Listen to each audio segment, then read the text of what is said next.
Good afternoon, my dear brothers and sisters. Good afternoon po. We celebrate today the feast of the presentation of the Lord, and a while ago during this celebration, we also blessed these candles representing Jesus as the light for revelation to the Gentiles, a light that will continue to guide us as we continue our day-to-day life.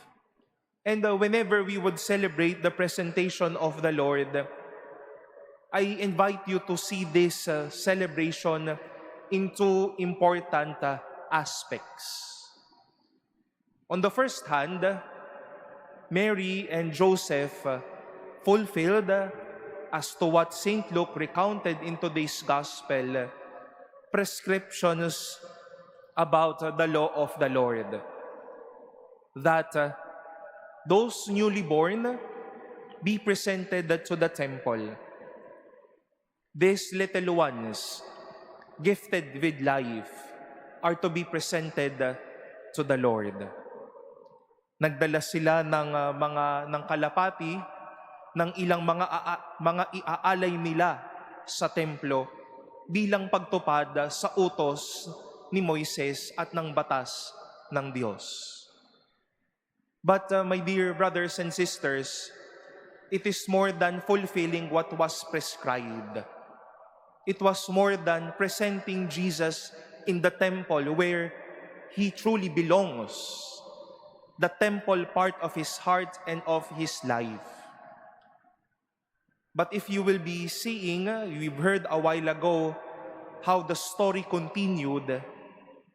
Jesus was not only presented to this temple solely for His own life and for His ministry.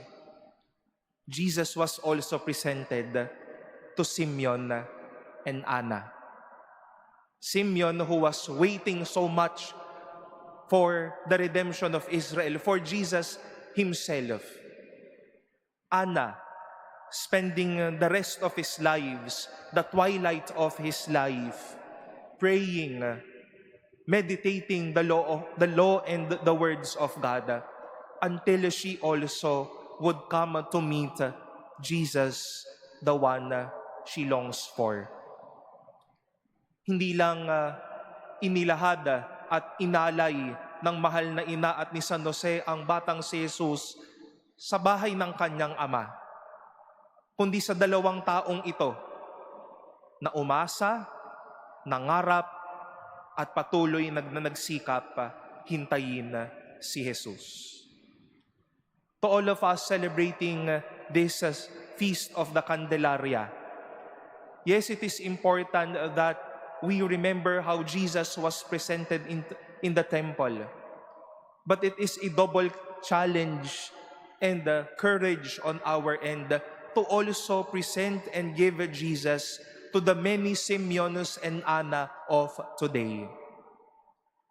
Marahil ho si Simeon o si Anna ay katabi nyo lang ho ngayon na ang daming inaasam sa buhay, madaming pinapangarap sa buhay, madaming mga panalangin sa kanilang buhay, na ang kanilang pangarap ay mistulang maging imahen at presensya ng Diyos sa kanilang buhay.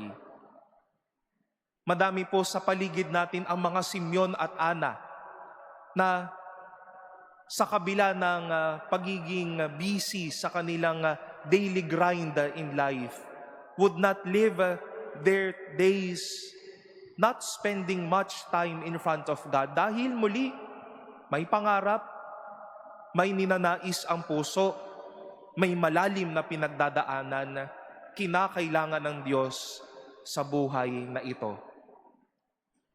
Simeons and Anna may be there around us, just a doorstep away from us. Baka katabi lang natin sa lamesa kapag ka nagtatrabaho tayo. Baka kaklase nyo lang po baka kaklase lang ninyo. Baka kamag-anak din po ninyo. Yung taong ito na nangangailangan din ng pangako ng Diyos para maging totoo sa kanyang buhay. And that this is a beautiful grace to present and give Jesus to these Simeons and Anna of today, those who are dreaming for, those who are wanting for, and those hoping for Jesus in this life.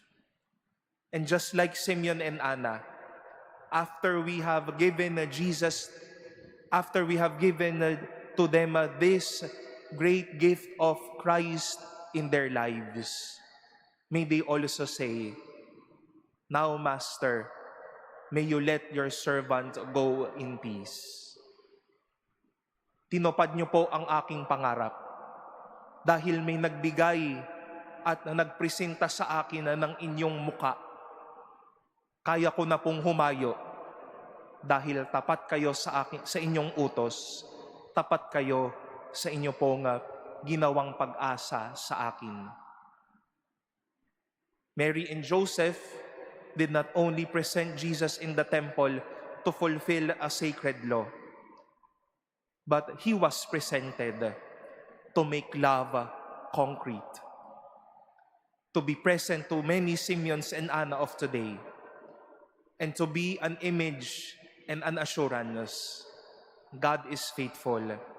God hears. God answers our needs.